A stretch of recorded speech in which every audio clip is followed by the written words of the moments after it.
Hello again there, my good YouTubers. I just wanted to do a really quick video, a little bit more in depth on how I do my mash tun. Very simple, very quick video here. This is the mash bag. As you can see, it's been well used. Basically, as I say, in the bottom here you've got a sort of meshy grill. I don't know whether the camera can sort of pick up that you can sort of see how coarse that bottom mesh actually is, and then it's really fine on the sides. Basically what I do with mine is, because I'm about to start another mash, I put this around here like so, stretch it around, and because obviously you've got this pull cord, which is, what's the pull cord? There we are. Which is here, this pull cord which comes around the top.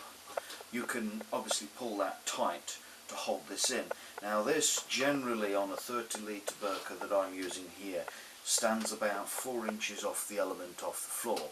So again, like in one of my last videos, what I do is I pull it over the handle area on either side of the Burco unit, so it's down like this, and obviously you can adjust appropriately to how high or how low you want the mesh to be. That stands at about 8 inches now. It brings it another 4 inches up off the element, and that's it. And as you can see, you have your mash bag which holds your grain, holds the wort, or what will be the wort, which is the water, and that sits in there. I leave that in there a good sort of 10 to 24 hours, approximately a day. That gets the absolute maximum possible, amounts of sugars out of your grain, which I find works absolute wonders. And it's nothing special. You don't have to be an engineer to do any of this. This is just absolute plain simple, bog standard. Each brew that I tend to do is approximately about 5 kilos of base malt grain. Pretty much all of my calculations will work to that, and then what I do is I obviously add stuff like either 250 grams or 500 gram, which is like half a kilo of crystal malts, or flaked barley, as differently down to the different brews that I do. It produces a tremendously large amount of sugars, makes really good strong ales. I haven't really made an ale any less than 3 or 4% ABV.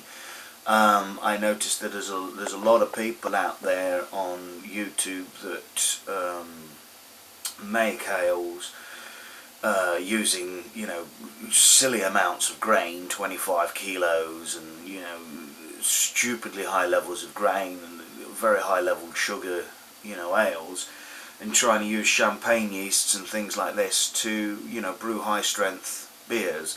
I mean, that's fine if you're into that. Personally, it's not a relaxing beer for me when you have a high ABV beer. It's a little too sickly, it's a little too heavy on the alcohol, and it's not a pleasurable sort of beer. I mean, it's positive you're going to sit with one all night, but the idea is really is to get flavour and something that's enjoyable.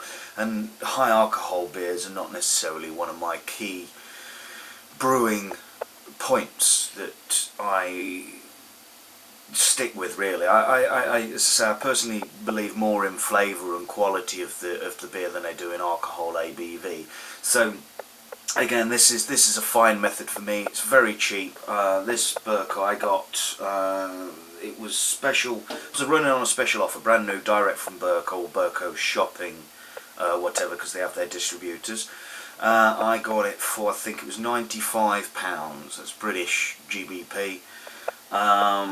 Obviously, as I say, it's the 30 litre. It's the biggest they do, and it works just fine. What I do tend to do is, after I put my grain in, I put about 20 litres to 25 litres of water in there. I usually start with 20 litres, and what you'll find is after about 20 minutes of it being in there, the grain sort of soaks up a tremendously large amount of the water. So it's good to have another container of water that's warmed up to approximately 60 degrees Celsius that you can top up into there, which basically put a float of water on top of the grain and keep stirring it like that periodically every sort of 30 minutes or whatever. After you've sort of stirred it a good 20 times every sort of half an hour for the first sort of 4 hours or whatever, it's good to just leave it after that and leave it on for a few hours, and then just stir it, leave it on overnight, go to bed, wake up, stir it in the morning, keep stirring it for a few times during the next part of the day until it comes to the afternoon or the evening, and then you're ready to sparge the rest of the grain out. And again, because the Burco has a tap on the part of the unit, it's also very lightweight actually, as I say, which is really good because that doesn't add to the weight of when you've got the water in it. But because you've got the tap at the bottom, you can turn the tap on, and it'll you can sparge out perfectly fine. And what's also very good about this is if I take the muesli bag off, or mash bag, whatever you want to call it, if you look down inside here, you can see where the tap fitting is, of course. Now in here there's approximately, I would say, an inch between the hole and the bottom of the Burco heater.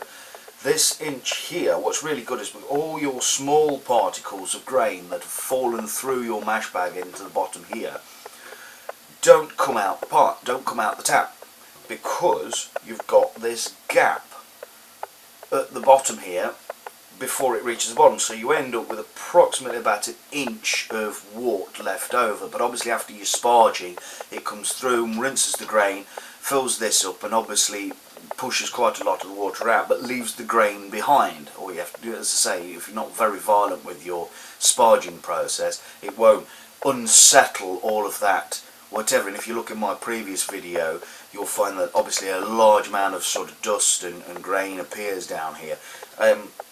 So if you're careful with your sparging or whatever, it doesn't come out and it doesn't flow out your hole. So it actually works really well. You don't need any of the fancy sort of ideas where people have taken a plastic plate or anything of that sort or a colander or anything like that, and place things in to try and hold the grain back and stuff like this. It pretty much does it all itself, just in this whole method, and it really does not require any tools or anything as such. It just requires you to pick up one of these, which is reusable. These things are very good. They do handle quite a lot of temperature as well, which is quite surprising. I put these in after I've used them on a 95 degree hot wash in the washing machine, with obviously other items like kitchen towels and things like that. I don't think you want to put those in with your normal wearing clothes. But I put that in 95 degree wash. It washes through, and it works really well. The discoloration that you get on there from the grain, I don't think is a big problem. It's never caused me a problem before, and it works absolutely superb. And it's just a great method, and it's also incredibly cheap. So yeah, if you're interested in brewing the beers and doing it yourself, especially in today's sort of climate, we do want to become self-sufficient in things like this. It's getting more and more and more expensive as the days go on with beer and everything. Then this is the way to do it, really. It's the easiest, most simplest, and because you've got the grain in there so long at good controlled 60-65 degrees Celsius temperatures, it's very well accurate. The rheostats in these Burcos are incredibly accurate. Give or take about 3 or 4 degrees Celsius, that's how accurate they are. And it's difficult to find anything really that sort of can keep within a good 2 degrees to 3 degrees of Celsius, plus or minus. So it really does work, and they really do get the maximum amount of the conversion from your sugars out of your grain, which really works well, and the flavour of all grain beers, in my opinion, is absolutely no comparison at all to any of the kits or any of the malt extracts that you get. They just have a watery, bland taste to them. With an all grain, you just have full body, full richness. It's absolutely amazing, and obviously you have full control over the brewing, so you can make any flavours, you can pull out any flavours that you wish. So this is just a quick video on how I do my mash tun, if anyone's interested.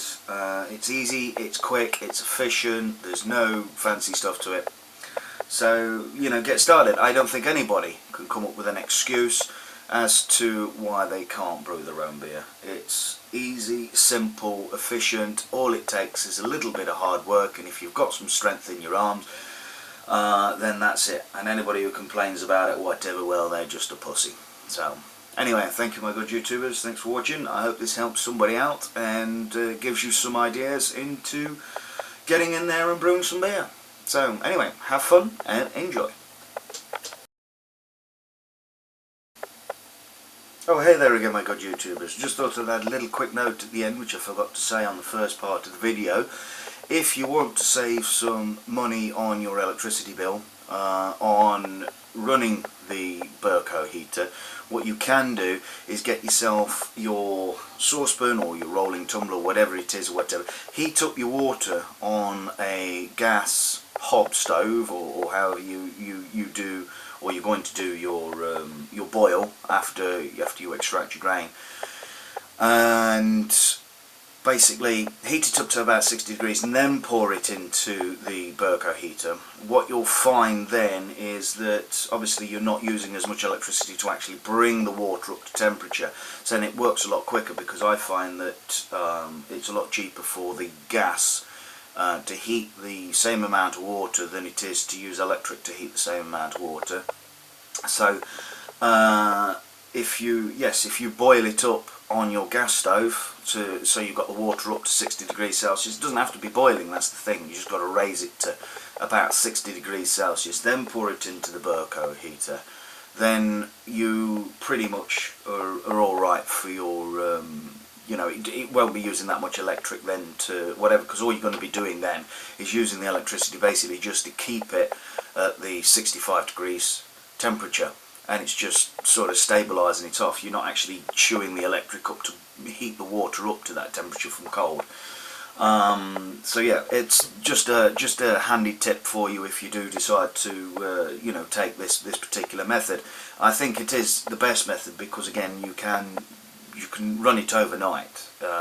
You can get the maximum, because you've got the most time possible in the mash tun to extract the grain, the sugars from the grain, and it really does.